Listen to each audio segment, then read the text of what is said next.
الحمد لله عملي حياته خبوات يا خدي رسول الله شابش خدير ونذر يا بيدا ونذر كفر الميدا يا ربي تمشاشنك يا ربي تعقيبة ما تفخر عنك مسمانا حاضرة يا ربي أغرى سليم خير به أغرى سليم خير به عملي بي حاضرة وزارك من نبيك من ربي الحمد لله ربي ما حفظه مجام السلك حافظ إيماني بحفظه مجام السلك يا مسلمان حاضرة تفضل أمري ربي منا أم في قانع في راضين له ربي ما مشاشنا كيله الحمد لله إن ننزل له نراجعه مدبر ذريا خديد ميدان فداك جاني فداء وذريا خدي رسولي الحمد لله ربي ما مشاشنك يا ربي خذي خيرا وجمزنك يا مجي ربي ربي ما مزحنا خبي هذينك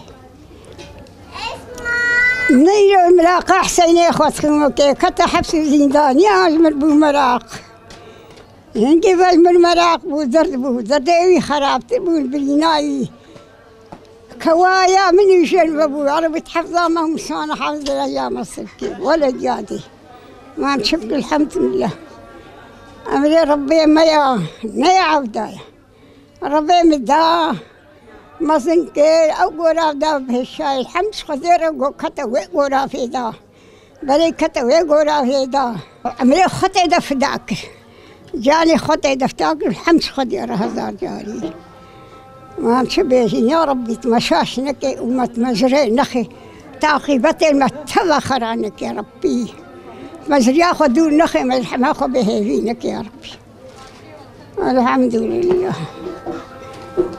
حفظة ما تبدأ يا مصرك يا ربي حافظة إيماني بي يا ربي حافظة إيماني بي يا ربي بالخيم خلص إيماني في ذاكرين يا ربي مشغلة وقتنك يا ربي مرسمانة حاضرة تبدأ يا ربي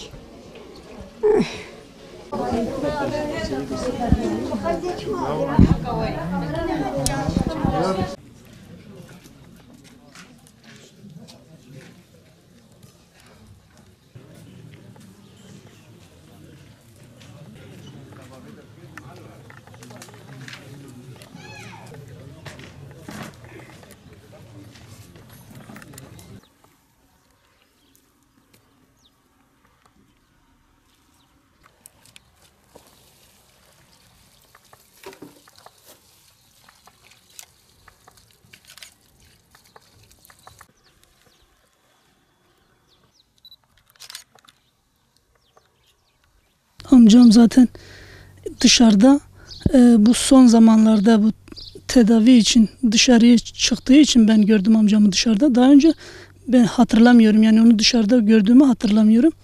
Ben daha küçüktüm, bebektim, cezaevine girmiş. O da gencecik bir delikanlıydı.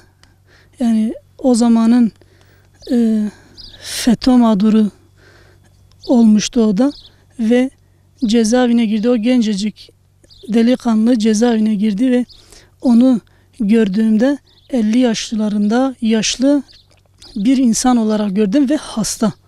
Yani ölüm döşeğinde biri olarak gördüm. Yani ben amcamı genç veya delikanlı olduğu zamanları hiç görmedim.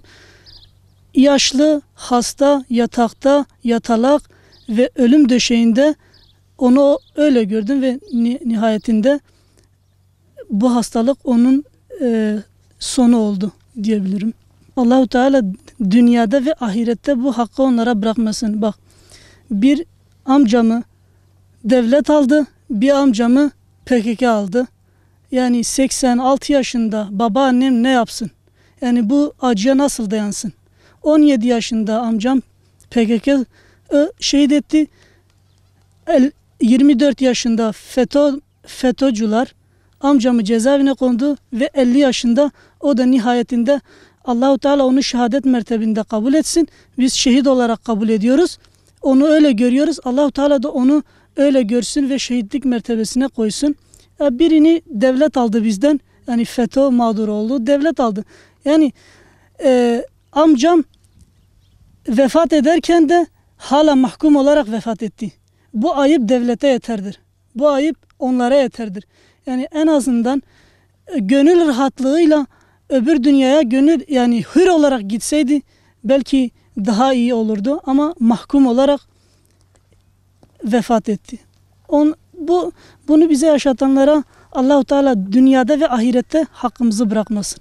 Ben toplamda bir ay amcamı gördüm. O da İstanbul'a geldiği için İstanbul'da ben hastanede onun yanında refakatçısı olduğum zamanlarda onu gördüm. Başka da hiç görmedim. Yani böyle konuşacak, amcamla dertleşecek hiçbir anım olmadı. Zaten 2 amcam vardı. Birini PKK aldı bizden, birini de devlet aldı bizden. Amcamla doğru dürüst ben muhabbet etmedim.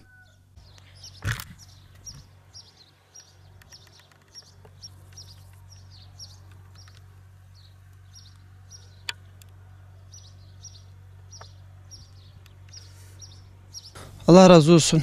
Teşekkür ederim. Bütün Müslümanların başı sağ olsun. Her ne kadar bizim amcamız olsa da gerçekten bu dava bir insan kaybetti. Ben 30 yaşındayım. 6 yaşında ben 6 yaşındayken amcam cezaevine girdi. Amcam cezaevine girdikten sonra nenemle çoğu zaman cezaevine biz gidiyorduk beraber. Hep sürgün yaşadı. Hep uzaklara hem ona eziyet hem bize eziyet çektirdiler. En sonunda daha cezaevindeyken babası vefat etti. Babasını görmeden ve babası onu görmeden. Yaşlı bir haliyle vefat etti. Daha sonra Ramazan bayramında 2016'nın Ramazan bayramında birkaç gün kala bize bir haber geldi. Amcanız hasta diye hastaneye kaldırıldık. Biz gittiğimizde kötü bir hastalığı teşhisi konulmuştu. Belki bir Hüseyin gitti ama onun ardında binlerce Hüseyinler gelecek. Onun ardında binlerce Hüseyinler yetişecek. Aynı yoldan aynı davayı sürdürecekler. Ve İslam'ın sancağını her zaman taşıyacaklar. Buradan da şu günkü hükümete sesleniyorum. Eğer ki biraz vicdan varsa sizde, bundan sonra kalan Yusuflara, bundan sonra kalan FETÖ'nün mağdurlarına ve bundan sonra kalan gerçekten İslam'ı ve Kur'an'ı yaşamak için cezaevine suçsuz konulan o insanlara bir el atın. Daha da Hüseyinler şehit olmasın. Daha da Yusuflar zindanlarda kalmasın. Vallahi bunun vebalinin altından ne bu dünyada ne ahirette kalkamazsınız. Kaldıramazsınız bu vebali. Ayakları öplesi abilerimize bir kapı açın. Vallahi bunların analarının, eşlerinin, çocuklarının vebali ağırdır. Hem köylüm hem dava kardeşim olması hasebiyle kardeşlik görevimi yerine getirmek için İstanbul'da kardeşimin cenazesine katılmak için geldim. Ama maalesef yetişemedim. Bugün kısmet oldu geldim. Abimize Allah'tan rahmet diliyorum. Mekanı cennet olsun. Ailesine ve dava kardeşlerine sabırlar diliyorum. Abi şimdi 2 tane abi yan yanadır. Biz sadece Hüseyin abiyi konuşuyoruz. Şu gördüğünüz toprakları 90'lı yıllarda imanın hani Peygamber Efendimiz döneminde ateşten gömlek giymek gibi zor olduğu bir dönemde şu toprakları kanıyla sulayan apoist rejimin kurbanlarından 18 yaşında daha gençliğin baharında Abdurrahman Akbalık abimiz. Ondan sonra ben Hüseyin abi 48 yıllık ömrüne 24 yıl cezaevi hayatı sığdırdı. Ben bunu bu dünyada yaşama olarak görmüyorum. Dolayısıyla 24 yaşında Rabbine bu da Kemalist rejimin kumpasları sonucu, zulümleri sonucu Rabbine iltica etti. Allah'ın izniyle İdris abinin dediği gibi onu da biz şehit olarak görüyoruz. Çünkü biz ömürlerine, hayatlarına biz şahidiz.